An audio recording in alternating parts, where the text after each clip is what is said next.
Hi எல்லாருமே பொங்கல் கழிச்சிட்டு நல்ல க்ஷீணத்தோடு இருப்பேன்லடா. ஆனால் எங்களுக்கு லேடிஸ்க்கு என்ன க்ஷீணமானாலும் நம்மளோட வேலையை செஞ்சு தானே ஆகணும். அதனால் நான் இன்றைக்கி என்ன சமைச்சேன் அப்படின்னா, காலத்தாலத்தை சாம்பாரை அட்ஜஸ்ட் பண்ணிக்க சொன்னேன். டிஃபனுக்கு பண்ண சாம்பாரை அட்ஜஸ்ட் பண்ணிக்க சொல்லிவிட்டு பீன்ஸ் பருப்பு சிலி பண்ணலாம்னு சொல்லிவிட்டு அது கடலைப்பருப்பை ஊற வச்சு அது ஊறினதுமே மிளகா வத்தல் அது கடலைப்பருப்பு பெருங்காயம் கருவேப்பிலை எல்லாம் போட்டு ஒரு திரித்து அதை ஆவியில் வச்சு எடுக்கலாம். பதில் ஆவியில் வச்சு எடுத்து ரெடியாக வச்சுருக்கேன்.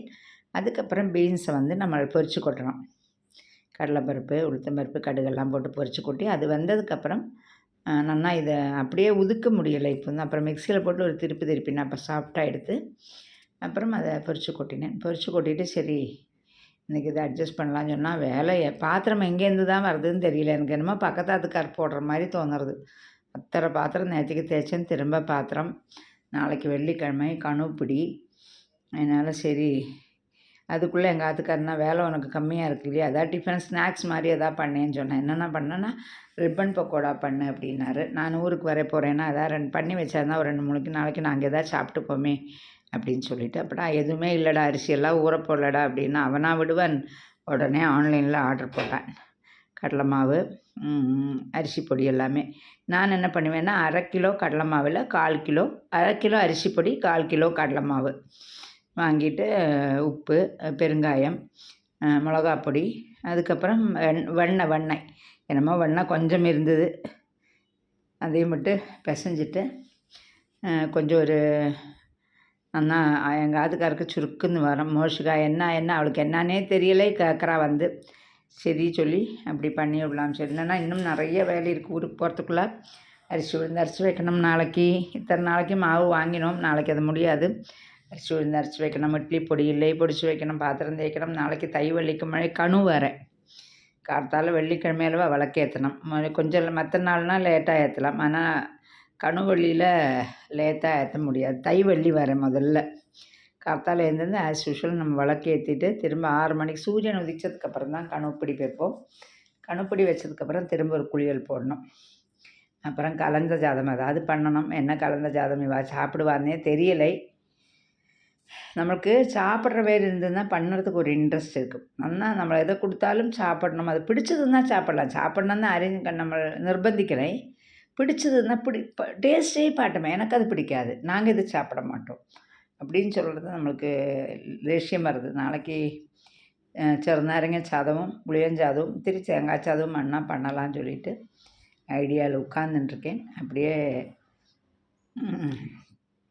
கணுப்பிடி வச்சுட்டு திரும்ப குளிச்சுட்டு வண்டிக்கு போகணும். நாளைக்கு ராத்திரி ஆஸ் யூஷுவல் ஆலப்பியில் டிக்கெட் புக் பண்ணியிருக்கேன்.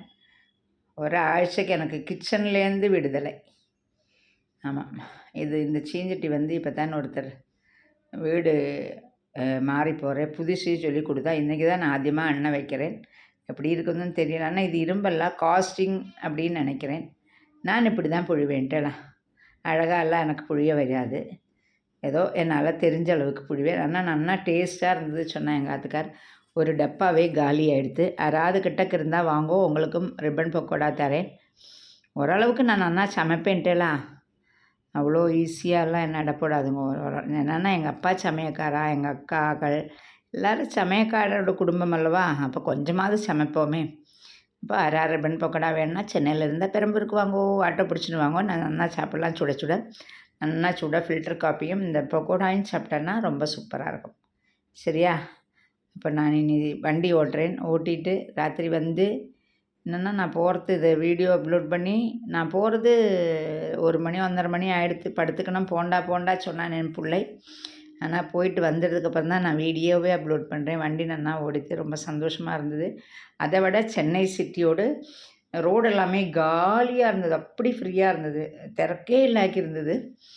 அந்த திறக்கு இல்லாததே ரொம்ப சந்தோஷமாச்சு. இந்த மாதிரி இந்த ஒரு ரோடை நம்ம என்ஜாய் பண்ண முடியாது இல்லைலா. ஆற்றுக்கே வர தோணலை. அத்தனை ரோடு ஃப்ரீயாக இருந்தது. ரொம்ப சூப்பராகவும் இருந்தது. ட்ரிப்பும் நல்லா இருந்தது. ரோடும் ஃப்ரீயாக இருந்தது. அதனால் எத்தனை மணி வந்தேன்? 9 மணிக்கு வந்து விட்டேன் ஆற்றுக்கு. 9 மணிக்கு ஆற்றுக்கு வந்துட்டு எங்கள் ஆற்றுக்காருக்கு தோசையை சுட்டு கொடுத்துட்டு நான் சாப்பிட்டுட்டு இந்த வீடியோ உச்சைக்கு எடுத்ததை போடுறேன். ஓகேவா? அப்போது எல்லோரும் நல்லா சாப்பிடுங்கோ. நல்லா தூங்குங்க, ரெஸ்ட் எடுங்க. குழந்தைகளுக்கு வந்து ஸ்கூல் இல்லையே நீ, திங்கக்கிழமை தானே ஸ்கூல். அப்போ நல்லா ரெஸ்ட் எடுத்து தூங்கி இந்த 4 நாள் கிடச்சது தான் கிடைக்கும். அடுக்கலையிலேருந்து எங்களுக்கு விடிவு காலம் இல்லை, இருக்கிற பேர் ரெஸ்ட் எடுங்க. பாக்கிய